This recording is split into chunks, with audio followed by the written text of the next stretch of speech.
Right, this review will be spoilers, but only minor spoilers. So I emphasize these are minor spoilers. Most of the film will still be a mystery and a secret for you to see, but I will go into specific examples. So if you want total coldness, don't listen to this right now. Watch the movie and then come back. If you're completely new and more intermediate into Dune, hopefully you'll get a lot out of this. So, what to say? I will say, I think if you come in cold, ironically, if you are totally new to Dune, you'll get a lot more out of this. If you've read the books and know the mythology, you'll smile a lot. They do reference quite a few things. There's a lot of good Easter eggs, a lot of things that are very precise. But I would say, and I'm not going to go too far into this, but it's inevitable. How does this stack up against the Lynch version? I'm going to say the Lynch version, even though this is a better film, the Lynch version is a much stronger Dune film. This is a slightly weaker Dune film. And if you want the plot, you should really go with the sci-fi version. So is this the definitive Dune? No. It goes very far from the book in certain places. Some places radically, some places just a little bit. And it does get a lot of details right, but they do recontextualize things, and I think that's going to be a problem later on. They also tease a lot of the trilogy. You're getting a little glimpse of Dune Messiah and big glimpses of Part 2. So it's a little deceptive to say that, well, they adapted. No, they didn't. They didn't really adapt to half the book. No. What they did was take the first third of the book and they cut and spliced little bits and pieces of the later parts of the book as well as Dune Messiah and inserted it in weird places. If you want to say, well, what is this? It's basically adapting 40% of the book, a big chunk of the beginning, and little bits and pieces of the end. We get most of the major cast, most of the major people, right? So we get Leto, we get Duncan Idaho, we get the Baron, we get Peter, we get Tufir, so on and so forth. We get even Mapes. We even see Aaliyah very briefly in a cameo. But a lot of people don't show up. They're mentioned, like the Emperor is mentioned, the Princess is mentioned, but we don't see them. And if I'm not incorrect, we never hear about Feed. He's not even mentioned. But we do get the Baron, we do get the Beast, we get Dr. Yue, we get a lot of the minor people, and a lot of people you don't expect to show up do show up. In terms of the main cast, we get the main players, and we even get some of the small ones, but how they work and how they act is very strange here. So I'll give one example. Gurney is very one note. Duncan is great. We get a lot of different sides to him. We get a lot of the personality. He is basically, of course, the stoic warrior, but we get a lot of him being more calm. His friendship and love with Paul is very strong. There's a great scene where he feels like he's a failure, and his interaction with Paul was amazing. But with Gurney, it was a little disappointing. He is very one note. I will say this, he did play an instrument. They filmed it, but they don't show that. And we even see a little bit of the instrument in the movie. So, and Paul mentions this, saying, can you play me a song? He says, nah, don't have time for that. So the characterizations are very erratic. Some characters shine, but a lot of characters, they do well. The performances are great across the board. The performances are good, but the script is very uneven. And I'm not going to lie about that. It was very uneven. And the good parts were really great, but the bad parts are like, woof. I was never bored. I think people are exaggerating how slow it is, but if you're not familiar with the book, you will be like, didn't we cover this already? Can we move it along? It is definitely a few things for the book readers where like, okay, yes, we saw this before, but there's a little shift and change. So it seems very minute, but there's a lot of great acting by Timothée.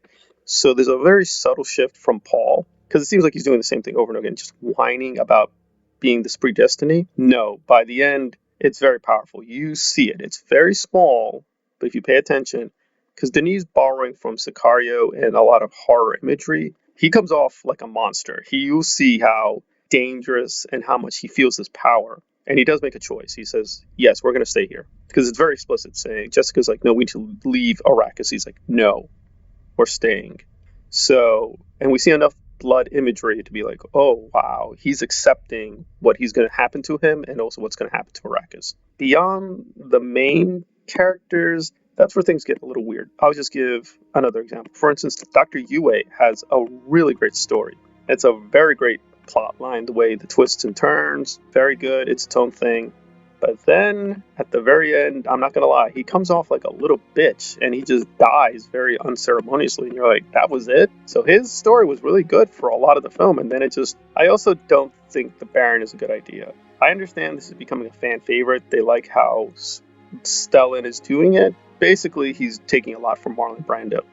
He basically even looks like Marlon Brando. So if you're more familiar with film history and a lot of other films, you're going to be like, this thing is borrowing a lot from David Lynch. It's borrowing from a lot of film classics.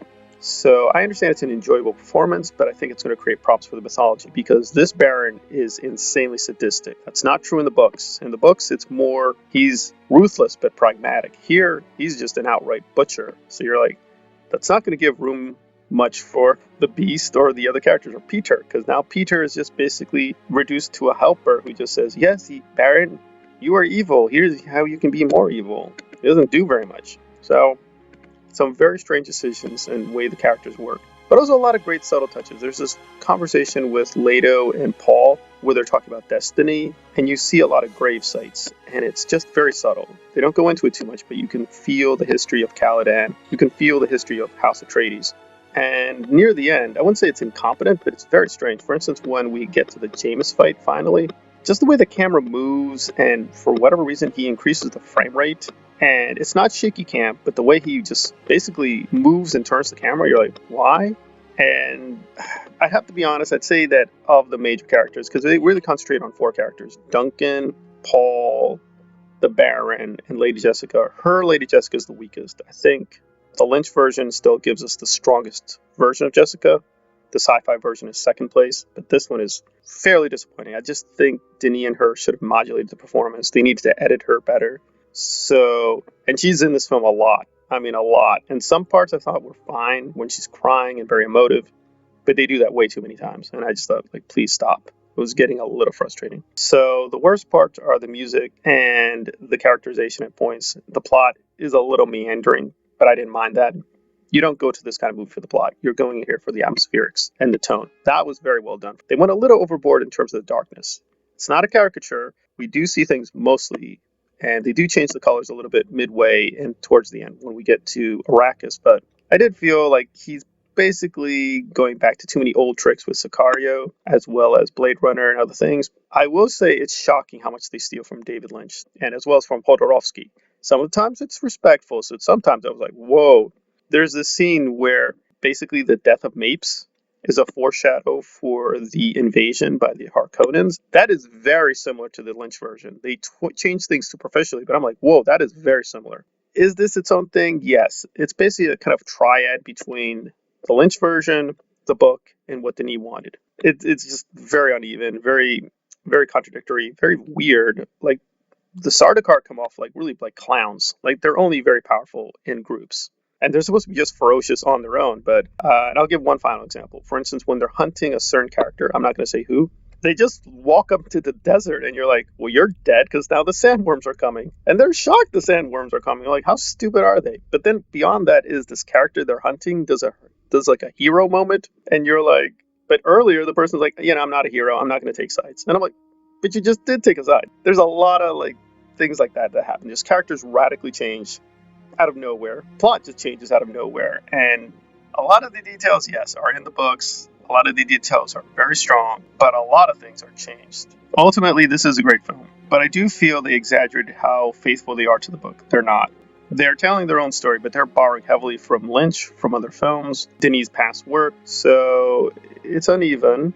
It's more good than bad, but if you know the books and the mythology, it will be very frustrating. And if you don't know the books, but you pay attention just to the plot and the characters and dialogue, it will be like, well, half of this is well done, very strong, but half of it is complete nonsense. It's like, wait, what? Huh? Wait, doesn't this contradict that? This doesn't jive with that. But again, where it is strong, it is very strong, and it's a very great film, but there are a lot of lapses. Finally, should you see this in the theater? Well, if you have a low tolerance for boredom, no. If the music becomes too overpowering or annoying, no.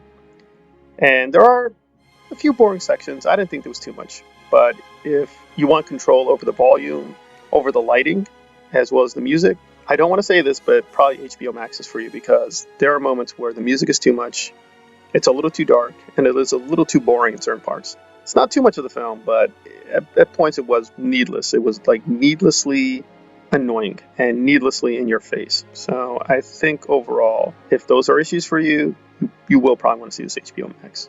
And just buy it on Blu-ray. I think that's the better way to support Legendary and Denis, but get the best experience. I will say you will miss out on things if you don't see it in theaters, but you will also not endure certain cringe moments, which were very long sometimes. I mean, I'll give him this. I think he and Hans go all in, and at times I appreciated that they're artists, but at times I'm like, please moderate yourselves, and they just didn't. And so I mostly love this. I think it's mostly great. I'm giving it 8.5 out of 10, but it's not the Snyder Cut. It's not The Shining. It's not one of the best films of all time. It's not near perfect, but it's a very strong film. But at times I felt it could have been stronger. The script, the editing, the performances could have been modulated better, but ultimately, yes, big picture, it's a great film. But if you do pay attention, a lot of places where it was needlessly annoying and frustrating, and it is what it is. But definitely worth seeing, however you see it. Please, if you're not going to pay for the theater experience, please pay for the Blu-ray when it comes out. But yeah, I'm not gonna lie, some cringe moments were very cringe, and if they're too much for you, it may be a lot to endure. All right, thanks for listening.